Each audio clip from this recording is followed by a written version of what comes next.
Woof woof, and thank you for joining us on this week's episode of Barking News in association with the Maddogg News Network, the only place where the news is so old that it somehow becomes relevant again. And in case you're wondering why I appear slightly on edge, it's because I am, and they have told me that I am no longer allowed to drink at my desk. This week's top story: the cast for Sandman has been revealed. The Netflix adaptation of the beloved Neil Gaiman Vertigo series has announced the principal cast who will join the production. British actor Tom Sturridge will play the main character of Dream, Gwendolyn Christie will join the cast and take on the role of Lucifer, and other characters such as Lucien, Corinthian, and Cain have also been cast. One unique and interesting choice is British comedic actor Asim Chowdhury taking on the role of Abel, but hopefully he will do better in this show than he did on his appearance in Taskmaster. In comic news, Brian K. Vaughn teases that SAGA could return soon. After nearly 3 years since issue 54 was released, there's been little update on the image title that Vaughn created with artist Fiona Staples, and this comes after previously stating that approximately only half of the intended issues have already been published. With this finally being addressed by Vaughn, even though there is minimal detail to go off,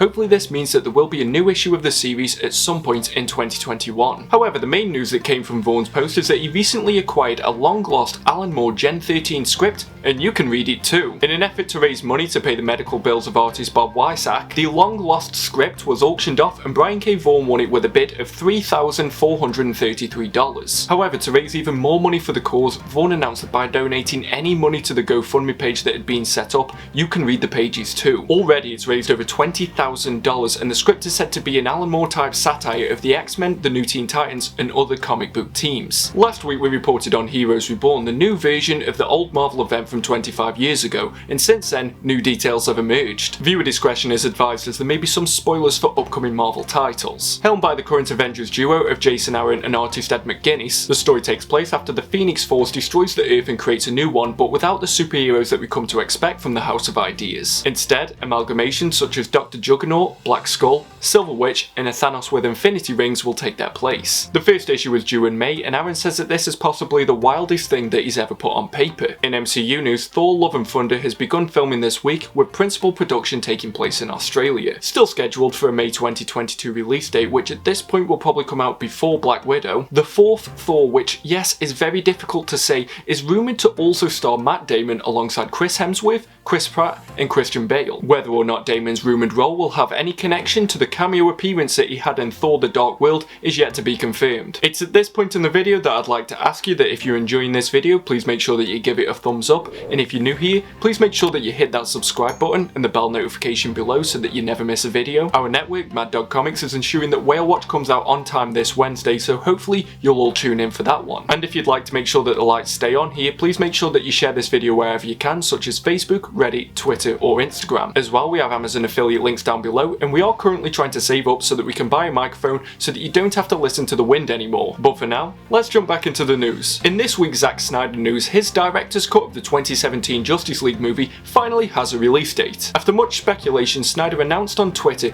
that the 4-hour-long movie will debut on HBO Max on March 18th. No word yet on where this will premiere in countries where the streaming service isn't currently available. Snyder also alluded to some of the complications that caused his separation from the original project back in 2017. Speaking about the upcoming book release of Snyder Cut, Zack stated that he realised that his family needed him more than the movie did, and after the tragic passing of his daughter, he realised that he no longer had the energy to continually fight the studio for the movie that he was trying to make. Regardless of your opinion on the director, it's easy to see where he's coming from. In other DC movie news, The Batman will conclude filming in March. This should come as great news to anybody who's looking forward to the Robert Pattinson-led movie, as delays due to COVID seem to continually hinder the production. We here are hoping that a second trailer will follow and will be just as good, if not better than the first, which Maddogg Comics said was so good that it made him ejaculate and then cry. And if that isn't enough DC movie news for you, The Flash will begin filming in April. Currently scheduled for a November 2022 release date, the only thing that we really know about this movie is that it definitely won't star Ray Fisher as Cyborg. In DC TV news, the third season of Titans will introduce Tim Drake. It was also confirmed via Twitter that the role will be taken on by Jay Lacurgo. Although the season doesn't yet have a release date, this comes after previous news that both Barbara Gordon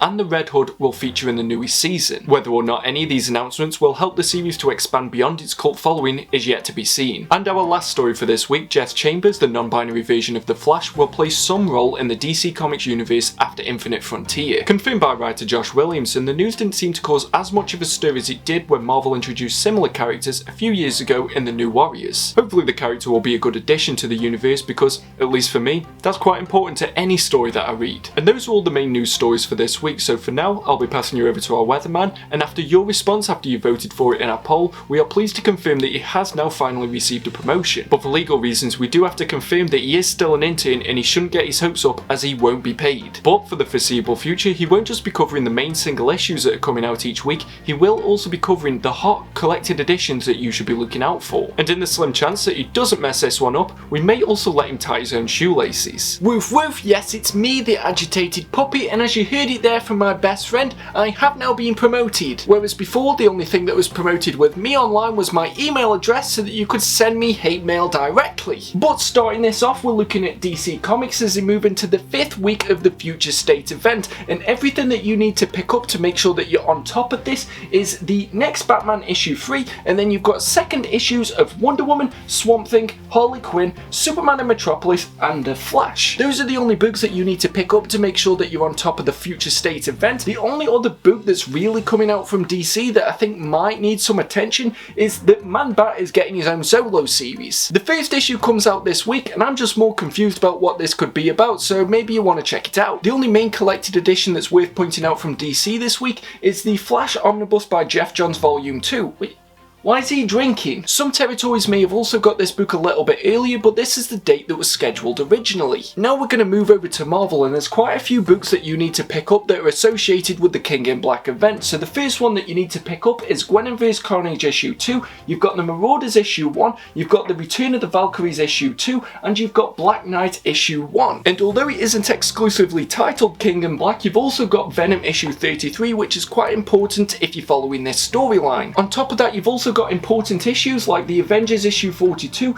the Immortal Hulk issue 43, and you've got Star Wars issue 11. There's also a brand new series that's starting called The Legend of Shang-Chi, and the first issue drops this week. In terms of collected editions, Marvel's got quite a few coming out, so straight away you've got the Avengers by Jonathan Hickman Complete Collection Volume 3. You've also got the oversized hardcover of Conan the Barbarian by Jason Aaron. As well, you've also got the Scarlet Witch by James Robinson Complete Collection, who you might remember from doing the run of Starman. And I mean James Robinson, I don't mean Scarlet Witch ever did a run of Starman. You've also got the second oversized hardcover of Venom by Donny Cates, which was pushed back from last month. And you've also got the oversized hardcover Uncanny X-Men Disassembled. For any of you fans of Epic Collections, you've got the first volume of Luke Cage that's been printed this week, and for any fans of the Marvel Masterworks line, you've got Spider-Woman Volume 2. The last one that could be on your radar is the Marvel Select version of Kraven's Last Hunt. For any of you that don't know, Maddogg Comics will be reviewing this at some point in February. Having a look at Image Comics now, we've got the 8th issue of The Walking Dead Deluxe, which is the colour version of the original series. You've got Firepower issue 8, and you've got the first issue of Deep Beyond, which is said to be like a cross between Rick Remender's Low